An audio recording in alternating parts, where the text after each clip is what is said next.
being sponsored by UPND. And that opposition party becomes the New Dawn government. And the New Dawn government starts out with the bang. Head of States creates a new ministry, economy and environment. We are hitting all the right environmental notes. He attends COP27, determinant of the future of the planet in terms of climate change. Now we see a bit of compromise. So is it true that when people come into power, they suddenly change?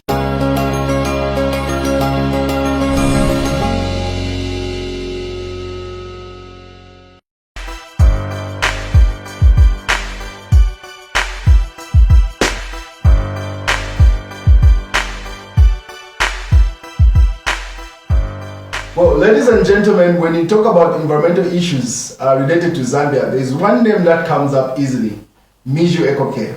And then a very common question is, what does Miju do? What does Miju stand for? So I have the executive director with me. We're trying to find out what Miju means. This is Mr. Timothy Piri. Welcome to the program. Thank you so much for having me, David. So we'll get right into the bone of contention here. What does Miju mean? Mizu is a Chewa word. Okay. Yeah, and Mizu means roots, plural. Mizu Eco Care. The reason why we named ourselves Mizu Eco Care is because we are rooted in taking care of the environment, ecosystems.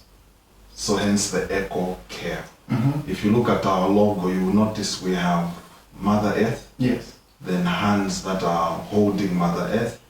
Then you have a tree that's rooted or embedded into the planet. Yes. So literally it's about being rooted, having the passion to take care of planet Earth. That's what Mizu Eco Care is all about and means. How did Miju come about? Mizu came about because as an individual, you know, Yes. my background is environmental education. Yes. That's what I used to lecture. Yes. So my passion has always been the environment. Mm-hmm. And I really thought there was a need to get into the environmental space, mm-hmm. the NGO space, and practice everything I had learned over the years. So that was going to be different from the university teaching, or? Yes, because university teaching is about you being in the lecture room. Okay. Imparting knowledge, imparting skills. Mm-hmm. Then once in a while you move out into the field. And for me, my passion was always being out in the field. Hands-on, being in the field where the work is supposed to be done. Yeah. And like just imparting the knowledge in someone, and then they go and do the work on your behalf. Exactly. So there was that need for me to be in the environment where I felt I thrived best. Yes. Then this vision I had intersected with my brother's vision as well. Okay. Who also graduated from UNS and did developmental studies and sociology. Yes. So we had that intersected passion and thought we could collaborate, start an NGO and implement our vision. Yes. So Mizu Eco Care was literally meant to be a platform for mindset change. Mindset change through environmental education. Okay. For us, that was a gap we saw. If you look at the way most environmental problems are solved, yes, it's about people getting into the field and solving those problems. Mm-hmm. It's literally a hardware approach. Mm-hmm. But there isn't much emphasis on the mindset. Re-engineering the third party. Exactly. Mm-hmm. Which is the real cause of all environmental problems. Mm-hmm.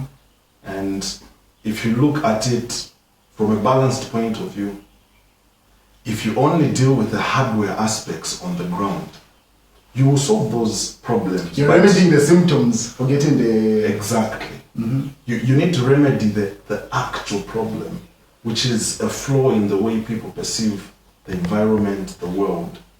Unless that perception is set right, mm-hmm. they'll go back and repeat that same problem.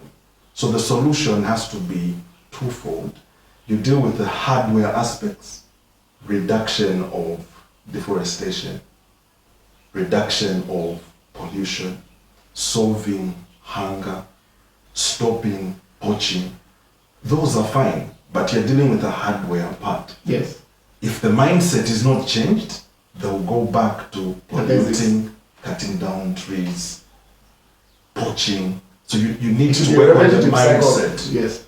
If you don't deal with the mindset, you solve half the problem. Hence our emphasis on mindset change. Apart from that, another important thing we wanted to be is a platform where people can have an outlet to say what they feel about the environment, to complain, to call for help.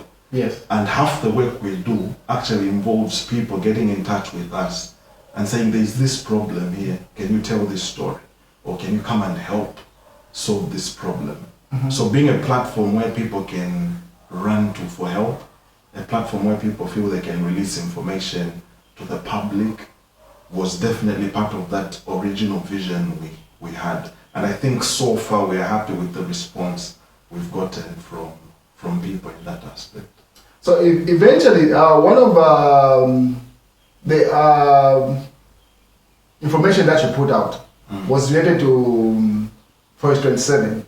And there's been a debate about Forest 27. Are environmentalists in general just objecting to development, or there is a core reason why Forest 27 should be an eye-opener to everyone that is living in Lusaka or in Zambia?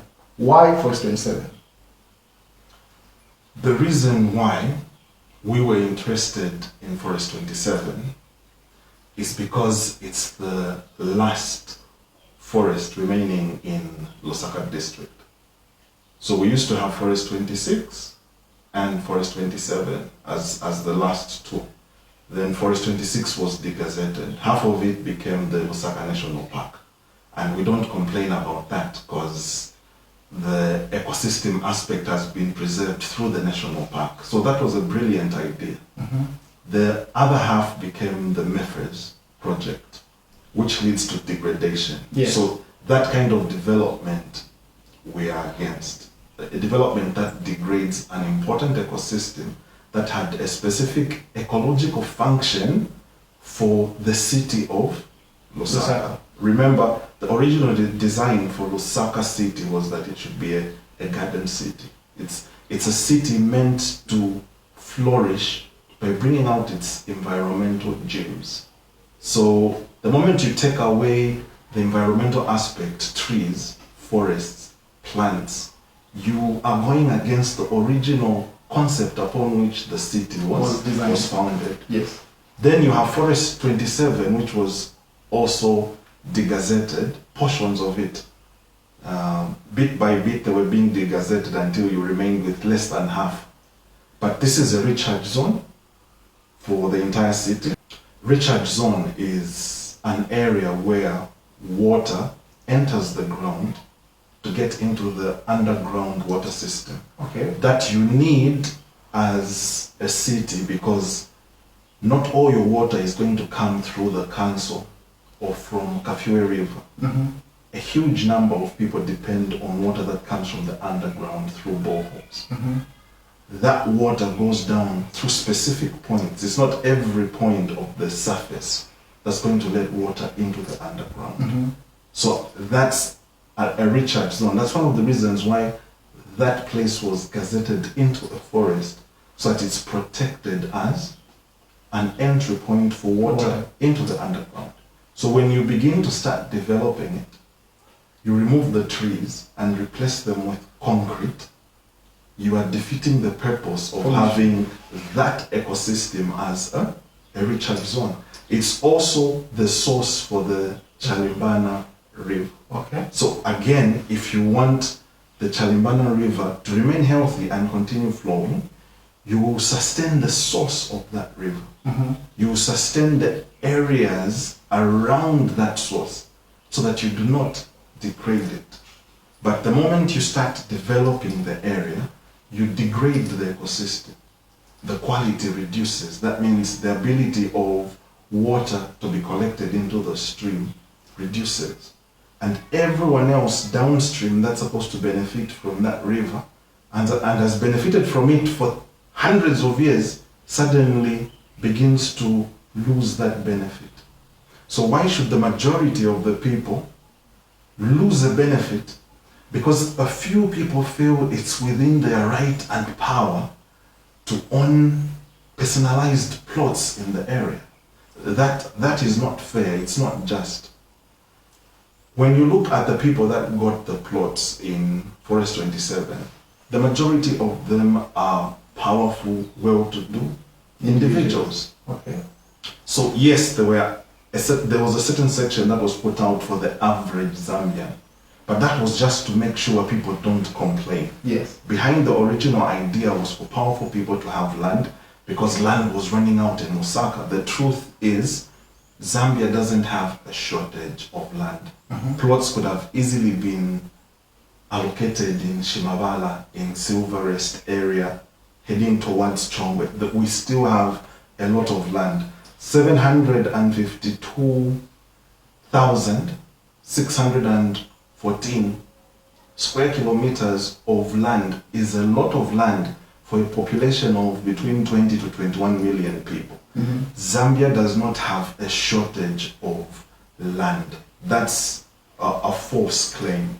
So that can be used as a justification for... No. Then the argument comes in to say, all these projects go through ZEMA. What is the role of ZEMA for them to greenlight such a project when they understand the consequences of such? ZEMA is the mother body mandated with protecting all environmental assets we have. Then you have other bodies like WOMA, then you have departments like forestry department. Okay. Each one of those has a role to play, yes, has a mandate to protect the environment and nature in Zambia. Yes.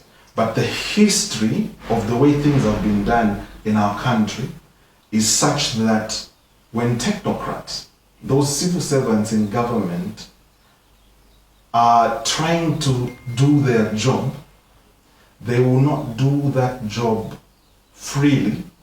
And that's been the challenge, because the question we've all asked is, what does ZEMA say? What does Forestry Department say? What does WOMA say about this water resource? Yes. And you will notice in the previous regime, all those departments were quiet the time we were raising the issue of Forest 27 yes, being protected. Yes. And they were quiet because the people involved in that particular issue were their superiors. So we need to get to a point where these technocrats, these bodies mandated to protect the environment, are given free rein to make the final decision in the best interest of nature. Because their responsibility is to protect these assets that are owned by Zambians. Government is the people. They work for the people. So they are protecting resources for the Zambian people. The allegiance of any government department, any agency, is to the people first, yes, to the environment first, not to the government or the appointing authority. But human nature being what it is, people will fear to displease the appointing authority because that has implications on their well-being. They say you can don't bite the hand that feeds you, in as much as Exactly. Okay, so where we stand at the moment, the issue of Forest 27, where is it at? Is there any progress, or we're still at square one? When the New Dawn government came into power, yes, they were very swift. One of the first things they did was to visit that particular area. 2 or 3 ministers visited and stopped the development in Forest 27. That stopping of the development, however, has been on paper. Because on the ground, even now as we speak, wall fences and houses are still coming up. So there are two sides to this. There is what is being said publicly, yes, and what's happening, and what's actually happening on the ground. I'll give you my personal perspective on the New Dawn government. When the New Dawn government was in the opposition, they were very clear about what the environmental position was. When we released the Forest 27 documentary,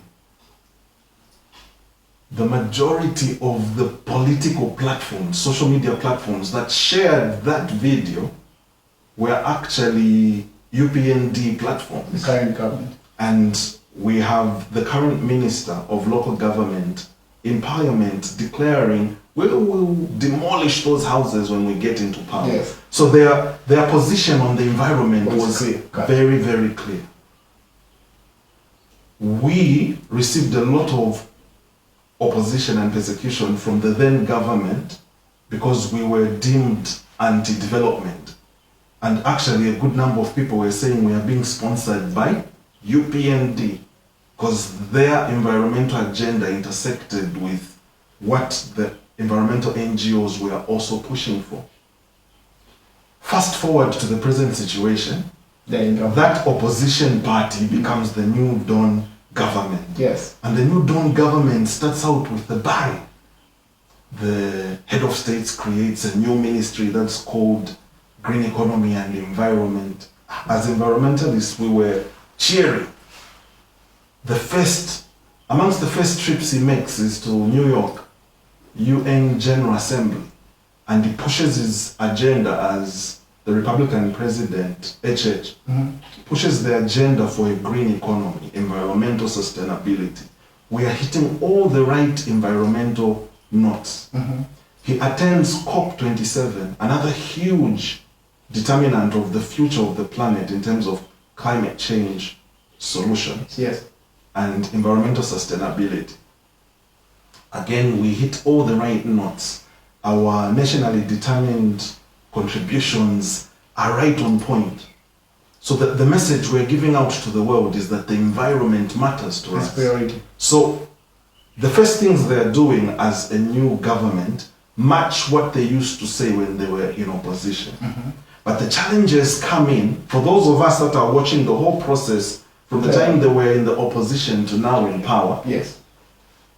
Now we see a bit of compromise. Okay. Because now the development in Forest 27 is not being stopped. The Minister of Lands, Honorable Mchema, is now talking about a study that has to be done. And there is need for £500,000 to conduct a study to discover what? What's already known? To find what? What information, what new information, groundbreaking information will come up that Forestry Department, WWF, Ministry of Local Government, Ministry of Lands, WAMA, Lucy, the NGO, what new data do you want to find that is not already documented? Lusaka City Council has a lot of data. What new information do we honestly want to find that we do not already know? My personal opinion is there is a compromise. We are not standing on the original agenda which we had to protect the environment. Okay. The same thing goes with other areas like Kasanka National Park. Yes. Kasanka National Park is a national park that has an investor coming in and beginning an agricultural project in the park's GMA, okay, game management area. They begin these developmental activities without getting any permission. Fast forward to now, ZEMA goes in and gives them an opportunity to have a public hearing. Okay. In my personal opinion, they should have never had the privilege of being given a public hearing because they had already started the project without permission. Okay?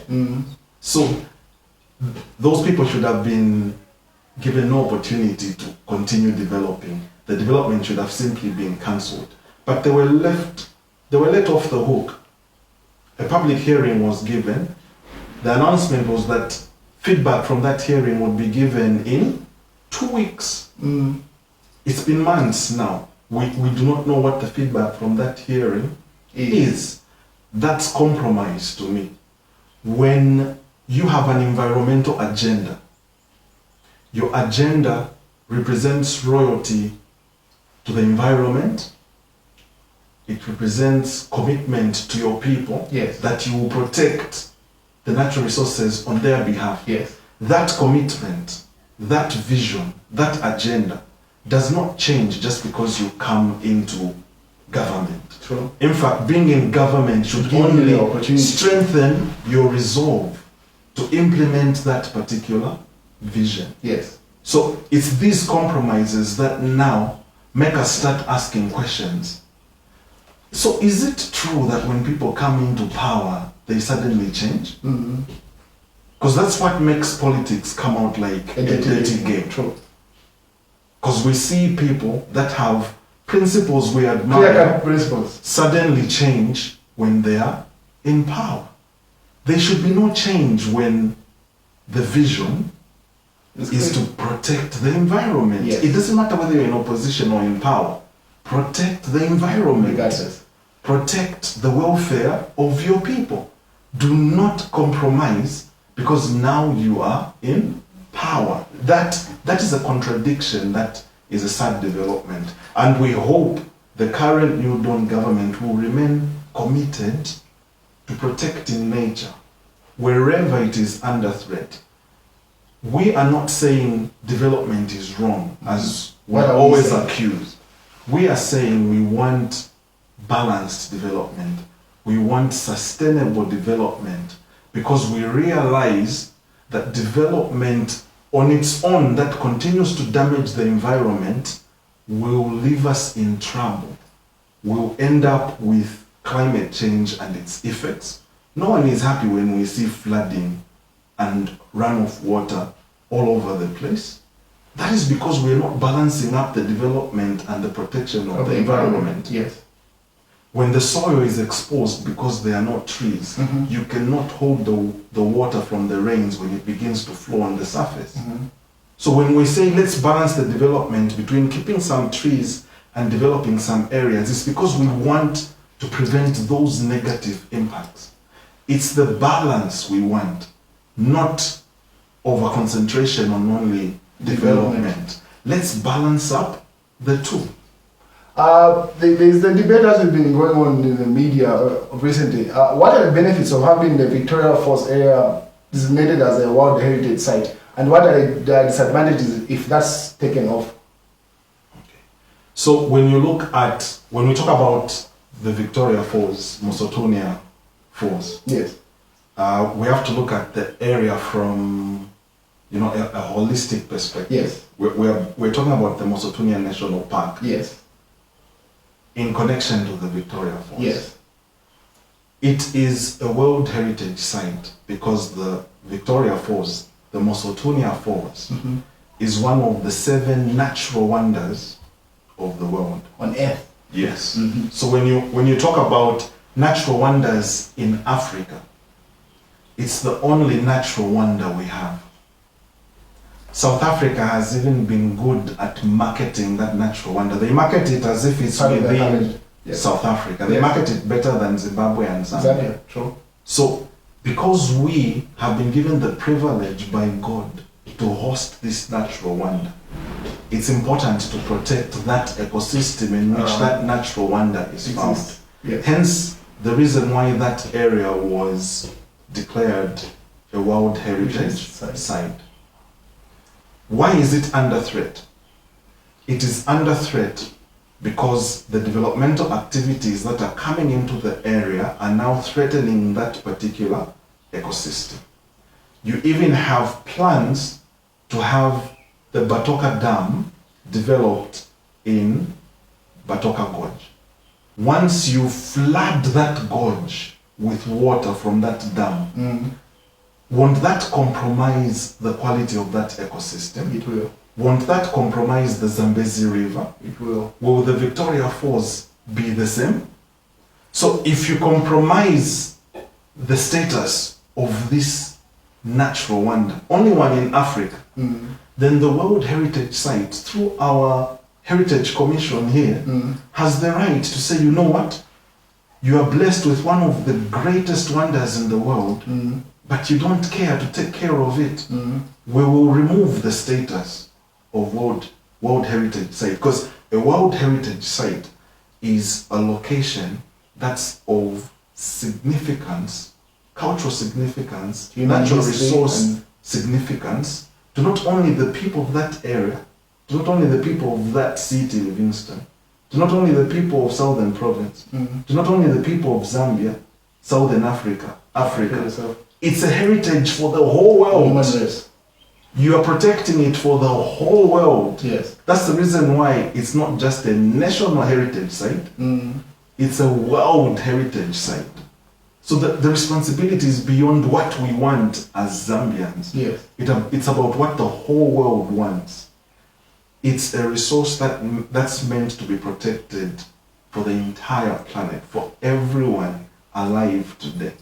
So if we compromise its quality through development, then of course its status as a World Heritage Site will be brought into question. And that's the reason why we are personally against the making of the Batoka Dam. Because when you talk about the Batoka Dam, you have to look at the Zambezi River as a whole. Yes. The Zambezi River as a whole is an ecosystem. This ecosystem flows through the Kaza Conservation Area, Kavango, Zambezi, Transboundary Conservation Area, which is one of the largest land conservation areas in the world.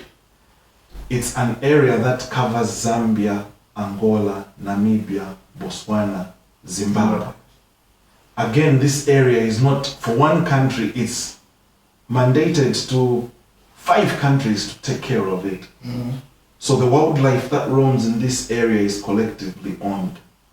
The ecosystems we protect in this area are collectively protected, not only for the 5 countries, for the whole world. That's the reason why it's been declared a conservation area. The Zambezi River flows through this area. It has 2 big dams, some of the biggest dams in the world. The Kariba for hydroelectric production and the Kahorabasa in Mozambique. These 2 dams are already an investment enough on the Zambezi. You do not need a 3rd dam.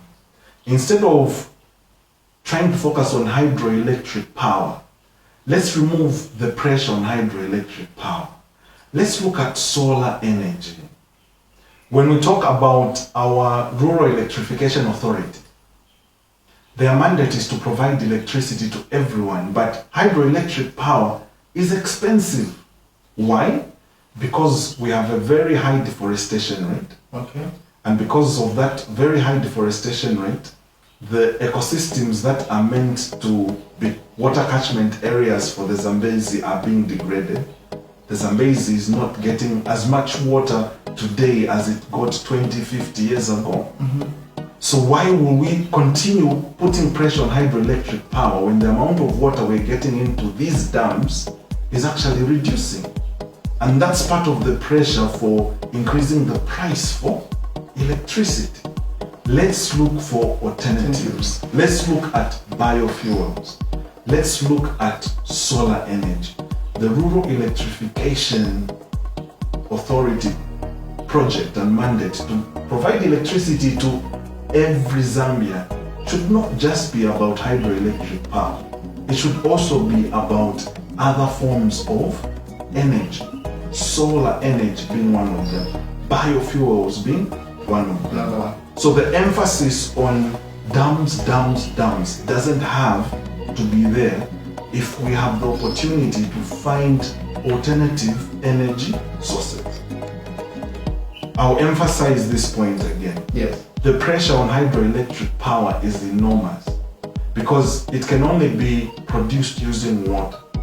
We call it a renewable form of energy, but in reality it is not, because it depends on water continuously flowing water that comes from the water cycle. Yes. But if we disturb the trees, that water cycle is also disturbed. Yes. So it's no longer renewable unless the trees are kept intact. And we are not keeping the trees intact. Because of deforestation. Yes. Well, ladies and gentlemen, just stand by. We'll be right back on the other side.